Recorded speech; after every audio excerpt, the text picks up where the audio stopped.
In this video, we'll start with a stack of coloured pallets. Baby Dog and I will break them up and make a YouTube short with fantastic Van Halen music. So in this video, we make a Pallet Slat Headboard for a friend. Here it is here. But what do you do with the offcuts?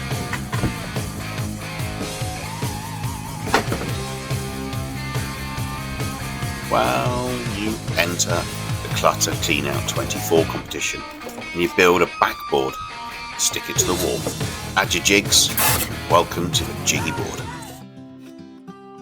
We start, as all good pallet slat glue up start, at the table saw, and I want to rip my pallet slats down into 5cm wide strips. I have this solid oak offcut from my kitchen refit a few years ago. It's about 5cm. And since I'm not building a Swiss watch, and this is not a paid commission, it'll do. Safety first, ear defenders, safety glass, and I'm trying out this featherboard. Now this is given to me by James's Man Cave. Check out his channel, tell him to get some new kit, because I get his old kit. So once I've got this in position, I can start ripping down lots of the old offcut pallet slats. I'll speed this up, because you've seen plenty of ripping pallet slats before. Once we're finished ripping them, over to the miter saw, cut them to length. Lovely. So you lay your pallet slats out, you turn them over, and you get started with your glue. Now I'm using Gorilla Glue because I'm not sponsored by a glue provider, and I pop it in a Kelly's ice cream tub because I love Kelly's ice cream. Trying out a silicone brush, I usually use a spatula. And as you know, you just glue the edges, pop them along, clamp them up, and then add some weight. Now I'm usually at my worst with the glue up. I get scared and panicky, and it's usually a right gluey mess. But this isn't too bad. This looks alright. Well done. Even the baby boy isn't coming over to have a look. He's there looking at the biscuit barrel, waiting for a biscuit. So I use bar clamps all the time. I bought these off eBay. I've just bought some more. But it is now time to add weight. And the question is always, how much weight do you put on a glue up? And what do you use? Put your comments down below. I tend to use a stack of wood because I haven't got any weights. Just look how much wood I've put on this one. Look, that's lovely, isn't it? That's not going to warp. Alright, next day. Take off all the weights. Bit of belt sanding. Not too much because I want the colours to stay on. And then we're going to trim to the right length. Spirit level, and then using my straight edge jig, one of two that I've got. Turns out I should have three. I should have a longer one. Right, outdoors for the first time in the United Kingdom of Great Britain and Northern Ireland. Look at that sunshine. Write that in your diary.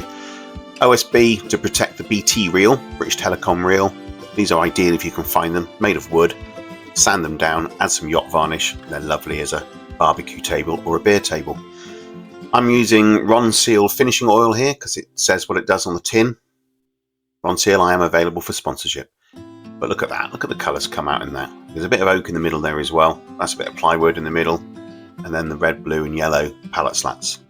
Right, this is where the jiggy corner is going to be. It's in the corner. And we'll have a quick look around the rest of my workshop as it is in April 2024. A few changes coming up before the end of the year and then major changes next year. Right, basic DIY now.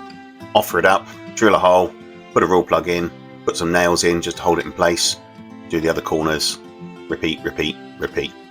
Baby Dog out the front guarding and watching.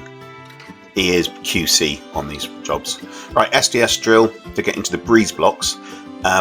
Really interested in hear your comments on how you put holes in breeze blocks, but more importantly, thermoblocks, because I've got a big project next year where I want to put a pallet wall on the opposite side of this, and they're thermoblocks. A bit worried about them falling out and everything coming crashing down. Anyway, as you see, I've got a small bit at the top. I've got this main middle bit, and the eagle-eyed amongst you will spot in the beauty shots later. I also add a third bit to the very, very bottom just to make it full. I wish I'd gone right round the corner here where that step and that plank of wood is. I wish I'd have gone right round the corner and made it a proper jiggy corner rather than just a jiggy backboard. Hey, you live and learn, don't you? Right, here's a beauty shop one. Consider subscribing if you are that way inclined, and you'll see I've just added a bottom bit and then a little bit of arty-farty. Add your jigs one by one, take another photograph, add another one. Right, let's zoom in for a close-up. There's the bottom, there's the middle, there's the top. Not really much to see, is there really? But that's what I did with my offcuts. Completed. Right, this is the pallet headboard. This was a paid commission from my son's next door neighbour. Have a look on my channel. Go and have a look at it. I've got 2 long form videos, one with commentary, one without. And of course the YouTube short with Van Halen. Lovely. Hope you've enjoyed. See you again.